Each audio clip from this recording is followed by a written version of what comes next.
Hey, yo, what's goody with y'all, man? Y'all up? Yo, man, we got another video, man. You already know, man. Yo, this is Reef'Lik. And this is Leaky Leak. This is Reef'Lik. NEighbOrhood gang. What's good with y'all, man? Got another video. Tonight we're going to be reacting to Mr.Ballen. Yo, man, shout out to Mr.Ballen, man. You already know you the GOAT, man. You got our love 100% over here, man. We love you so much, man. Please go like, comment, and subscribe to Mr.Ballen, y'all. Y'all already know. Show him some love and support. We already love and support you over here, Mr.Ballen. You already know, man. So please like, comment, subscribe, and join our big happy family. Yes, man. Join the family, man. NEighbOrhood gang, man. Once you're part of the family, you're a supreme Kai. You're a loser, just like us, man. We appreciate y'all for joining us, man. All the weirdos can come over here. We don't want no creepy weirdos, but just the nerdy weirdos and stuff. So please join the family. Please like, comment, and subscribe. And you got more videos for us. Please comment down below and stuff so you can see more stuff on the channel. And please sit back, relax, and let's begin.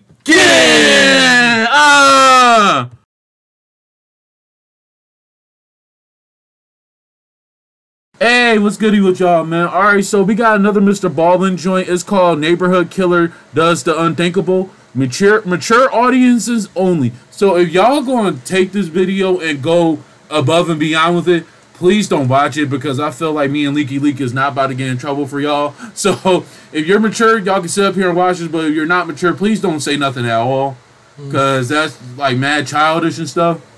And so let's get right into it, man. We can't wait.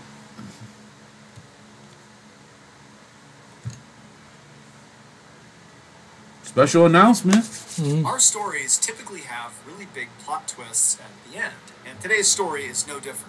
However, the plot twist today is so unexpected, so abrupt, so shocking, so horrifying that I thought it would be interesting if you all tried to guess the ending as you're watching it, and you put your guesses in the comments section, and then we'll see if anybody comes even remotely close to what the ending actually is. Okay, y'all. So that's it. Okay, so that's a bet. Whatever, how this story plays out, we're really gonna sit up here and like really listen to see the details about it. We're gonna see how this story turned out, and we're gonna, before he announces it, y'all gonna hear our guess.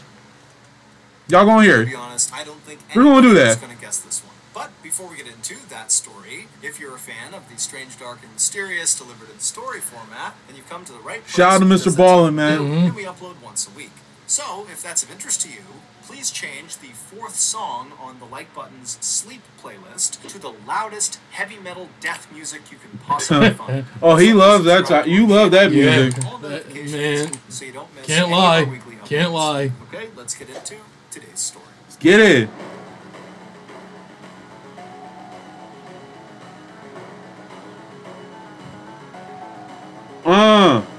The curse. The curse. That's not a good thing, but in the late summer of 1930, Raphael Pansardi and his wife Leonarda Cianciulli moved with their 4 young kids to a little town in northern Italy called Correggio. A terrible earthquake had destroyed the family's previous village and killed nearly all of their neighbors.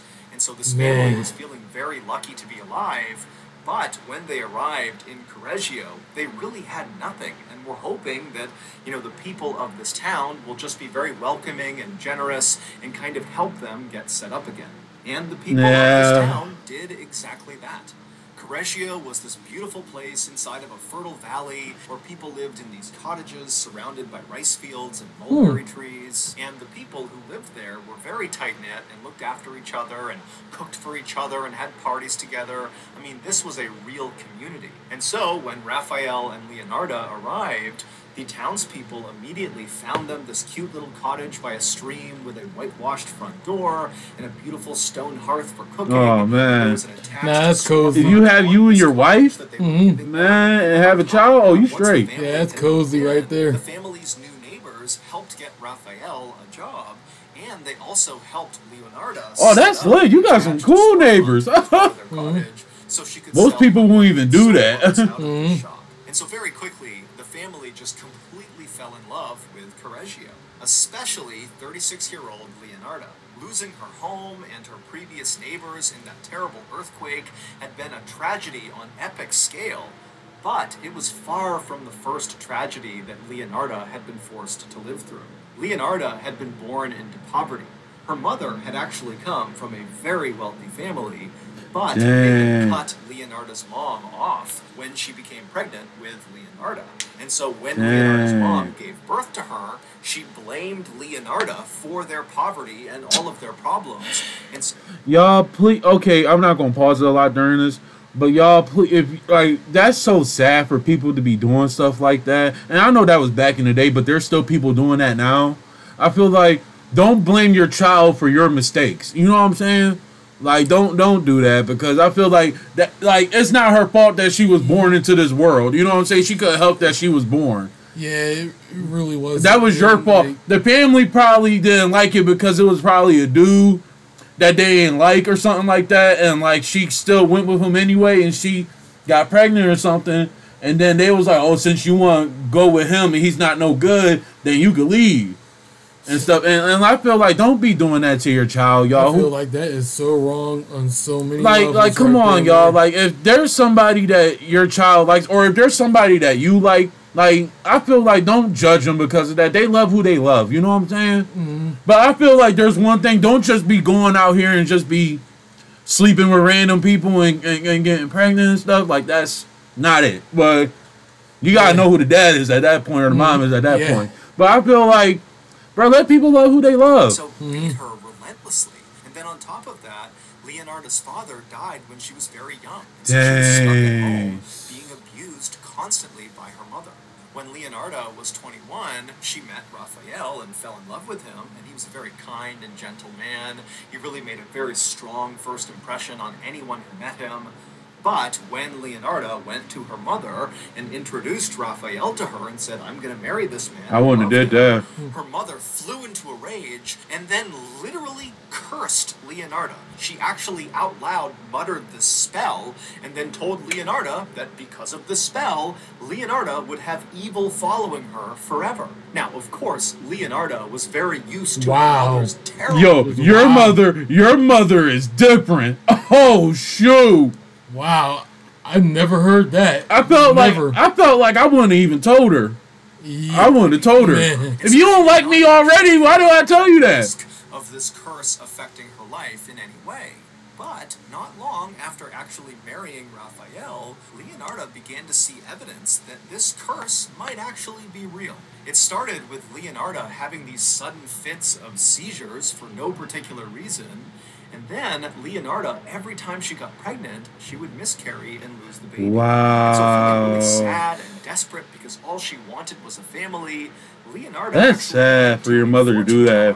In hopes that they would tell her that in the future, her life got better, not worse, which to Leonarda meant, you know, the curse was not real if my life improves. But after this fortune teller took Leonarda's hands and studied her palms, she looked up at Leonarda and gave her grave news. She said, Leonarda, you're going to have living children, but they're all going to die young. And I see a prison and an insane asylum in your future. There's one thing you need to do. Whoa. What? Watch this first. Watch this. What? This deals online when you shop. This experience totally shocked Leonarda and confirmed for her that her mother's curse must be real. And sure enough, over the following years, Leonarda and Raphael would go on to have 14 living children, and 10 of them would die when they were babies or toddlers.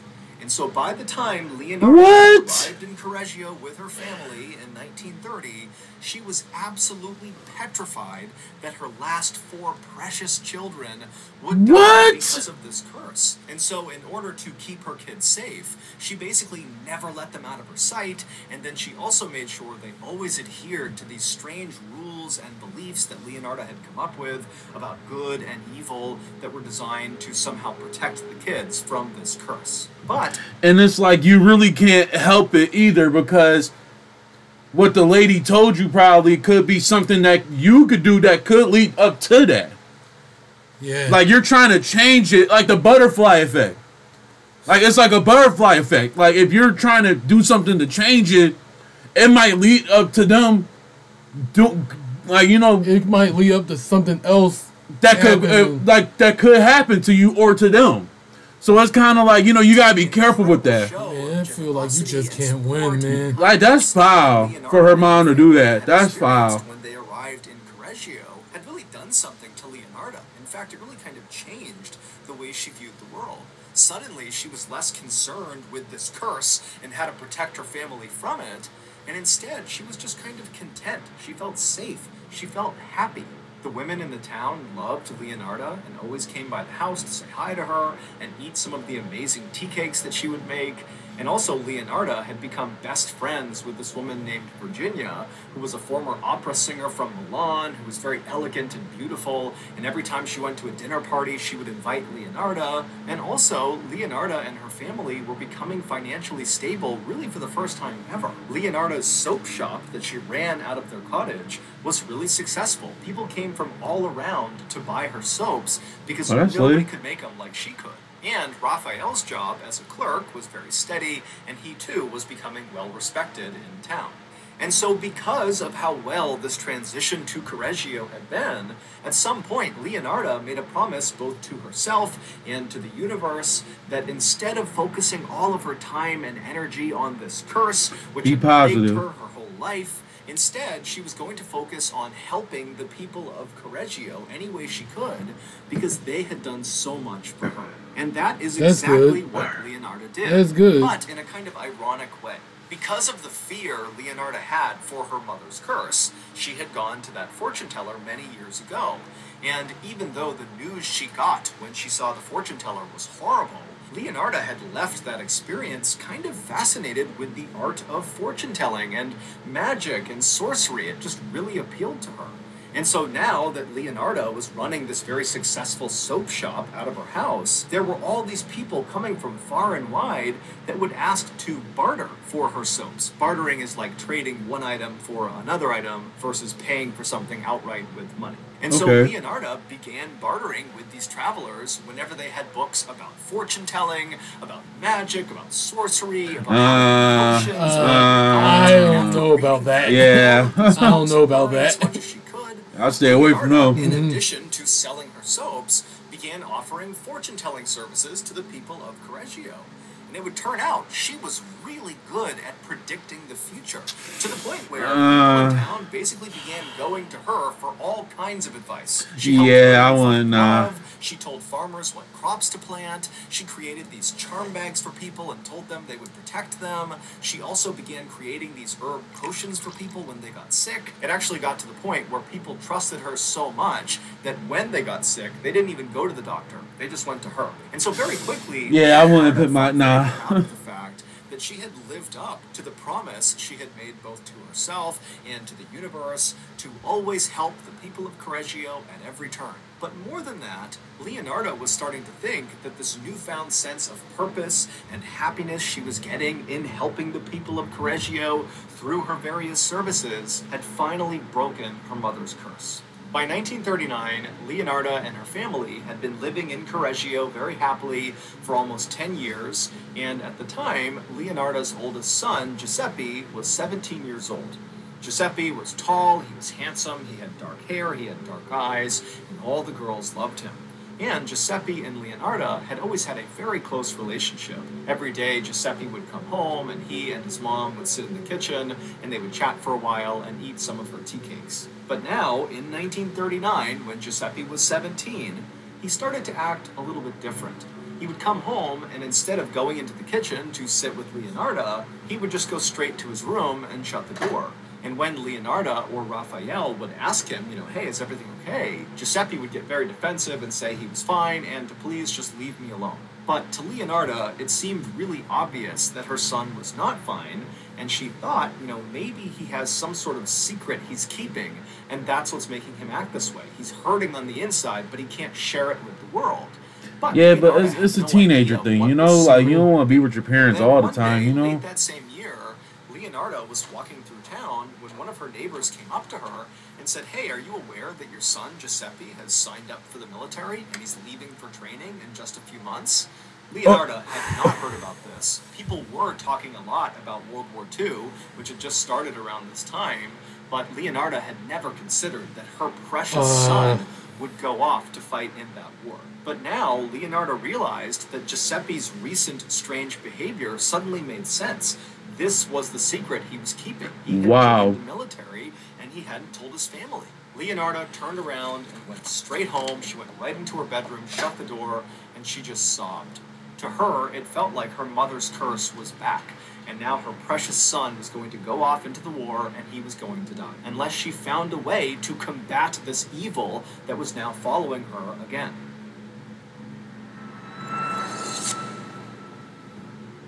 Thank you to BetterHelp for sponsoring today's video. Growing up, I was always encouraged to speak up if I was feeling down or sad, and so as a kid, talking about my feelings was really easy. But fast forward to 2017. Go support Mr. Ballen. Okay, back to the story. W sponsor. For the next several days, Leonardo did not open up her soap shop, she didn't come downstairs, she just stayed locked in her bedroom and read through all of her books about magic and sorcery and the occult, looking for some sort of solution for how to fight this curse. And finally, she figured out what she had to do. She read that if she gave something beautiful to the universe would reward her. And in Leonardo's mind, that reward would be sparing her son. And so Leonardo decided that the most beautiful thing she could offer the universe would be to help the people of Correggio, which she was already doing, but in her mind, she thought she could really ramp up her efforts and really try to change people's lives. And she thought if she could do that, the universe was sure to notice, and it would save her son's life. Leonardo was the first person she would really go above and beyond to help inside of Correggio. Them books, man. Was a woman named Faustina. Faustina, who was in her 70s, was desperate to get married, but to many people in town, including Leonardo, she seemed kind of beyond help. She was totally antisocial, she was awkward, and just kind of given her age, it seemed like marriage was just not in the cards for her. Yeah. But this is where Leonardo thought she could step in and change everything for Faustina. She would find her a husband. So Leonardo reached out to Faustina and told her about a friend of hers, a man who lived in a city to the north, who was also alone in his old age and who was likely looking for marriage, and she could set them up if Faustina was interested. And so Faustina was immediately interested and wanted to meet this guy, but Leonardo did tell her that, you know, this guy, the reason he's not married is it's kind of difficult to be around. He's kind of a jerk, but he's got a wonderful heart. He means well. I think he'd be a great fit for you. Man, so, I'm not setting my friend up with somebody like that. I want to marry him. You're wild. Man. You're setting me up for failure. Like, met this guy in person, and they fell in love. And Faustina just moved right in with him.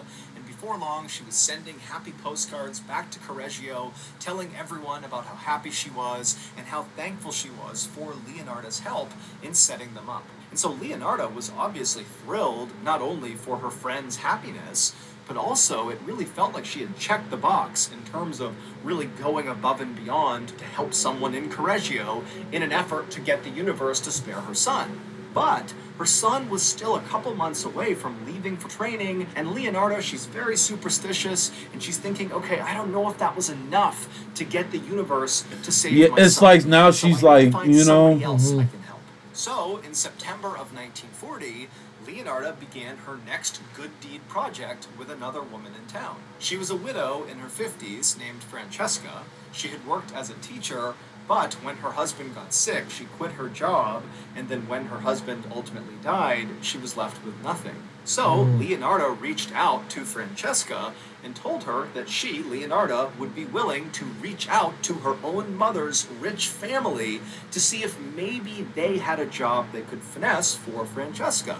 Now, of course, Leonardo was not excited about talking to her mother's family, who had disowned her mother and had shown no interest in Leonardo. But Leonardo wanted to do this for Francesca. I feel like I'll leave all that in the past. Like, don't bring them up in it.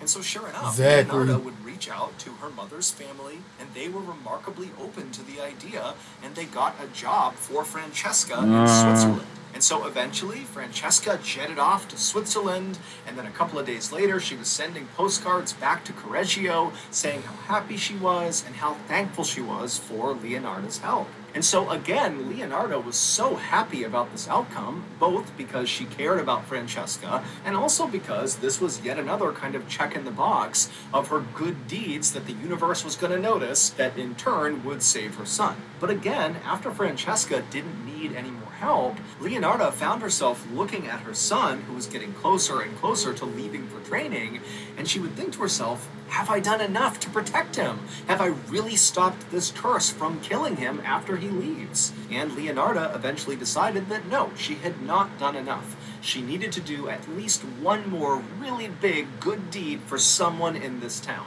And who better to help than her best friend, Virginia, the former opera singer? I feel like with magic is a price. Yeah. It's a price. Like, I feel like you doing all this magic and doing all this stuff, it's a price that's going to come with it. That Virginia really missed living in the big city and going to the opera house.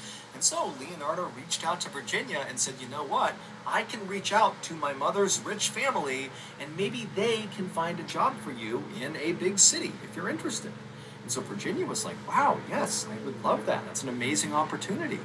And so Leonardo again would contact her mother's rich family, and again they came through, finding this job as a social planner for this very rich guy in Florence, Italy, who often funded plays and operas. And so this job was perfect for Virginia. When Leonardo told Virginia about this opportunity, Virginia cried tears of joy. After packing up all of her things, Virginia made a stop at Leonardo's house to say goodbye and thank you, and the two women would hug and laugh and cry, they would drink wine together, and then finally, when it was time for Virginia to go, even though Leonardo was very sad, she was also quite happy, because finally she felt like this good deed was enough to get the universe to spare her son. However, Leonardo, being a very superstitious person, did have one more little thing she wanted to do with Giuseppe before he left for the military. And this little thing was her, Leonardo, bathing her son, her 18-year-old son, with a particular bar of soap, and then she also wanted to feed him a special kind of tea cake that she was going to make. The soap and the tea cake had these special herbs and ingredients and different things she had pulled from her books of magic and the occult, and they would kind of form like a protective barrier both outside and inside of Giuseppe. So, on the same night, Virginia headed off to Florence. If it ain't from a cookbook, I'm not eating that. Leonardo approached him and said, I want to give you this bath, and I want to I just can't. And Giuseppe was not remotely enthused with the idea of having his mom bathe him. He's 18. But he knew she was highly superstitious, she seemed pretty emotional about this, and it just seemed like it was extremely important to her, and so he said, okay. And so Leonardo washed her son with this special kind of magic soap, and then she also gave him the tea cakes, and then afterward, even though Giuseppe was really annoyed by what he had just been asked to do, Leonardo was so happy she was practically floating. She felt like she had done everything she could possibly do, and now she could just relax because her son was safe. But soon, Leonardo would learn that that was not actually true. A few days after giving her son the magical last bath and magical tea cakes, the police showed up at the front door of Leonardo's house.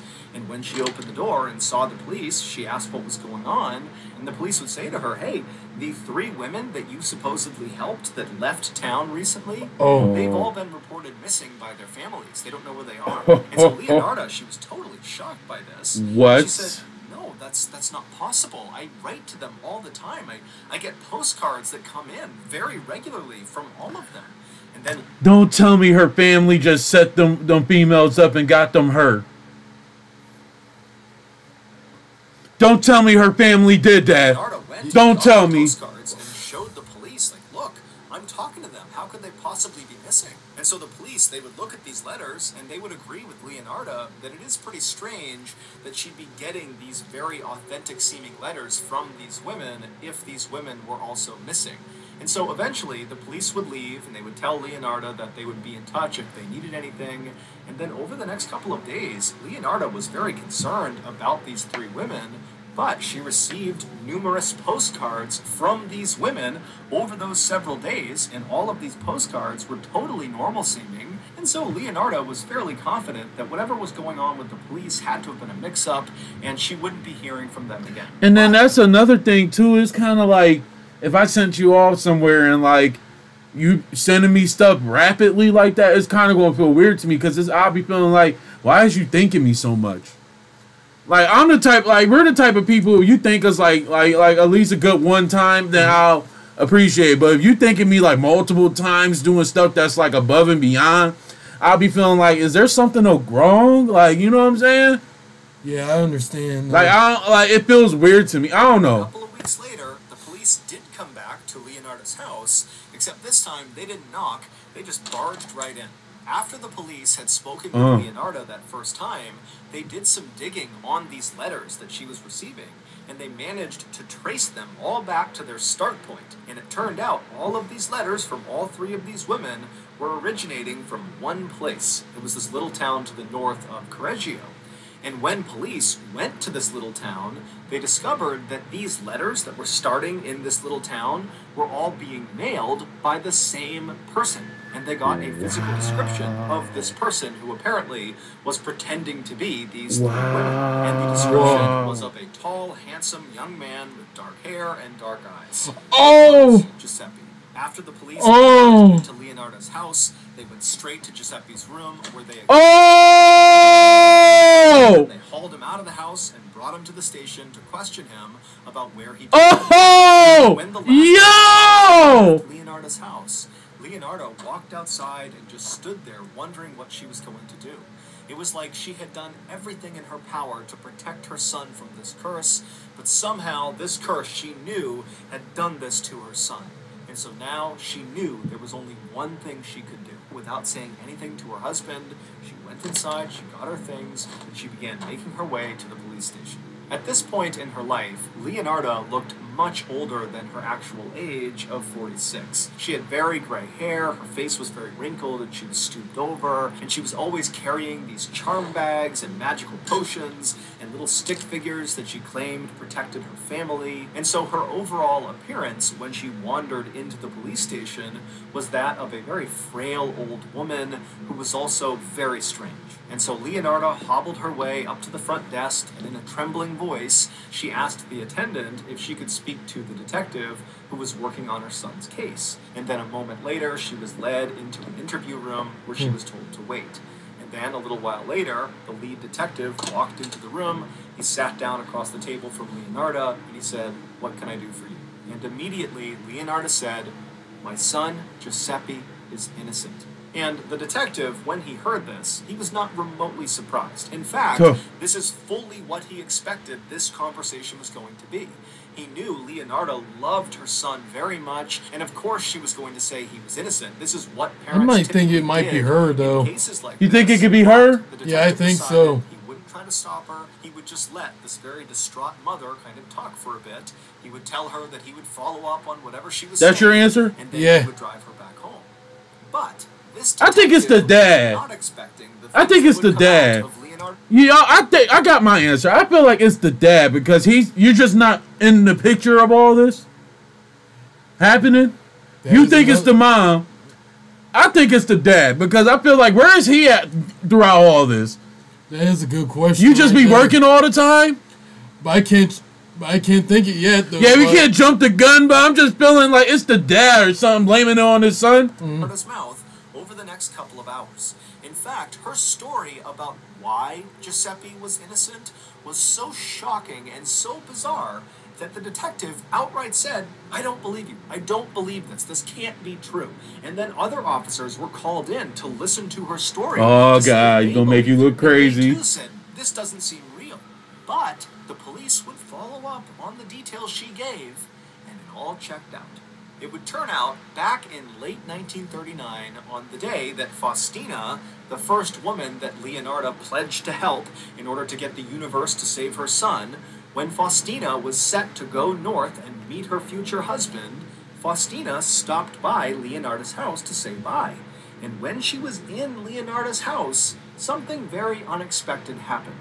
When Faustina walked into Leonardo's kitchen where Leonardo was, Faustina was so excited about meeting her potential future husband that her hands were shaking and she was smiling ear to ear. And so Leonardo said to Faustina, hey, you need to calm down. And so she handed Faustina a glass of wine. And so Faustina took the wine and she had a couple of sips of wine, and right away Faustina started feeling dizzy, and before long she was grabbing the table just to keep from falling over. It would turn out the wine was poisoned by Leonardo, and so Faustina, she's looking up at Leonardo, and Leonardo is looking down at her, and she's got an axe in one of her hands. Oh my God, I was right. I'm so sorry. And then she winds up and she strikes Faustina in the chest. I was right. Lodges it in her chest. Oh my God. You was right! I was right! She doesn't. Faustina's just standing there with an axe in her chest, and so Leonardo grabbed the handle of the axe, she pulled it out of her chest, and then began wailing on her head over and over and over again until Faustina did fall to the ground dead. Then Leonardo lit a fire under her big metal pot on the stove, and then she cut Faustina's body into the body into a bucket. My God, man. Yo, what? My God. Stove and began to mix them with caustic soda, which is a powerful dissolving agent that's used to make soap. Dude, so she been serving people? Oh my God, no. Oh my God. Dude, those soaps were... Oh my God. Them soaps were people. Oh my God. And then she boiled the ingredients Oh! caustic soda for hours. Can you imagine you're rubbing yourself down with...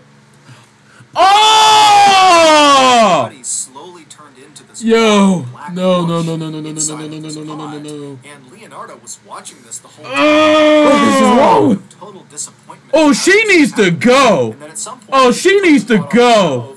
and dumped the ingredients, Faustina's body, down the septic tank. And then Leonardo waited for Faustina's blood that she had dumped out to coagulate, which means it became semi-solid. And then she heated it up in the oven and then ground it into flour. And she would use that flour to make tea cakes, which she fed to her friends the next day. So you've been making soap out... So you took people's bodies and made it into soap and tea cake. So she's a cannibal. As well as her son, Giuseppe. Leonardo also asked her son to mail some letters for her from the little town to the north where Faustina had supposedly gone. These letters, of course, were written by Leonardo, pretending to be Faustina, to give the impression that she was still alive and well. And Wow! these letters didn't think anything of it. He was used to doing errands for his mom. Even though Leonardo basically got away with killing Faustina, her plan for Faustina had not really gone the way Leonardo had hoped. When she boiled Faustina's chopped up body parts and this caustic soda, they didn't really mix the way she wanted them to. Leonardo was convinced that the reason for this is because Faustina was too skinny, and so there wasn't enough fat on her body for the mix to be perfect. So, Leonardo had come up with another elaborate story, this time for another woman, Francesca, about that job in Switzerland she got through her mother's rich family. Of course, none of that was true, and when Francesca came by Leonardo's house to say oh, this is a big plot twist. a glass of poisoned wine. So the husband did not know nothing about this, or was there just no husband, period? What the? And after she sipped from it, she became dizzy, and then Leonardo showed up Your with mama. an axe and hacked Francesca to death. But again, when the body parts and the caustic soda were in the pot on the stove boiling together, they were still not coming together the way Leonardo wanted. And so again, Leonardo, with a look of disgust, just dumped the pot down the septic tank and wound up making tea cakes from Francesca's blood.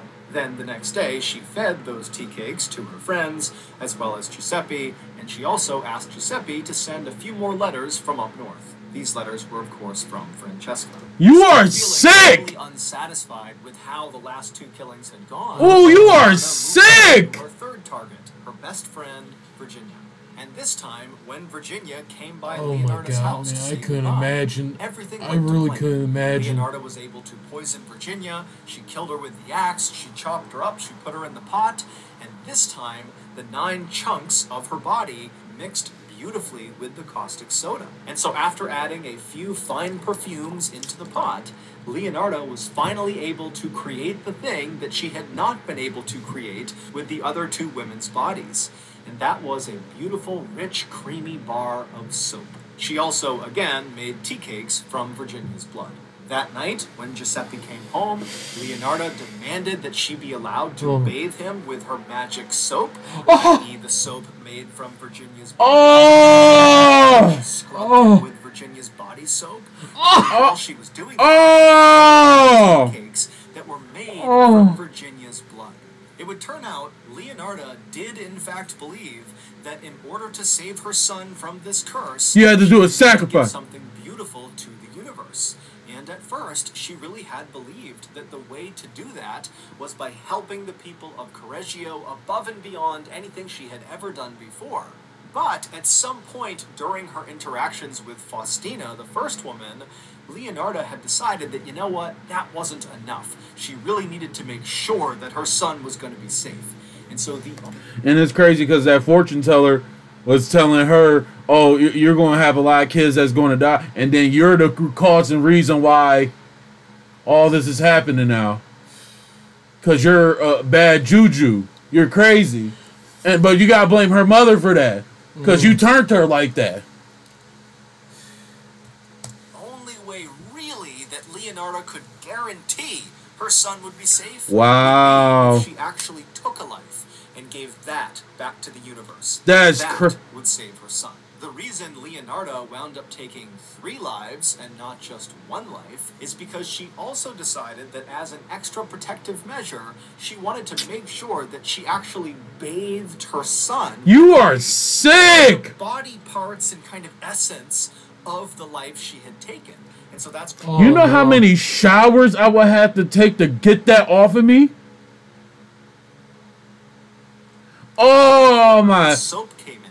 However, the first 2 women, their body parts didn't mix right, and so she couldn't turn them into soap. But then Virginia came along, and her body did mix with the caustic soda, and so Leonardo was able to make her soap. She was able to bathe her son with Virginia's body and feed him. Oh, just thinking about that. Oh my She God. had done everything she could to protect her son at that point. Leonardo would ultimately be sentenced to 30 years in prison. What? As 3 years in an insane asylum, just as the fortune teller had predicted. Leonardo died in 1970 when she was 76 years old. As for her family, they fled Correggio, and 3 of her children changed their names and vanished. And her I would too. son, Giuseppe, Yeah. who she had killed to protect, had gone on to join the military, and he would go to war, and he either was killed in combat or simply changed his name and vanished as well. I would too if your mom did some... Man. That's crazy. Like, who wants to be reminded of that? Like, that's your last name? Like, your mom did this? Man. And how's that making your kid's life better? Episode, and you haven't That, done this man, already, that really please ain't, go man. into the like button Oh my sleeping God, playlist man. and change the 4th song to the loudest death metal music you can find. Also, please subscribe to our channel and turn on all notifications so you Wow. don't miss any of our weekly uploads. We have a Wow. podcast called the Mr.Ballen Podcast that puts out brand new exclusive stories on That was Monday mornings, disgusting. and on Thursday mornings, I we know. upload That was disgusting. Yo, that is so sick. Again, it's just called the Mr. Ballen Podcast. I'm just and it's speechless available too, myself. Oh, man. that is so sick. donating to our charity. It's called Oh. the Mr. Ballen Foundation, and it provides support Oh to my God, as well as man. their families. Oh Members of the Mr. Ballen God. Foundation Honor Them Society will receive free gifts and exclusive invites to special live I'm events. lost for words. I just... Yeah, I really am. Get involved to join the Honor Them Society. I'm lost for words. 2 additional YouTube channels, Mr. Ballen Shorts and Mr. Ballen en Espanol. We also put Alright, y'all, go support Mr. Ballen with his channels and stuff. You already know. Y'all, I feel like that was so sick. That was sick. Dude. Man. That was sick. You raped your own kid down.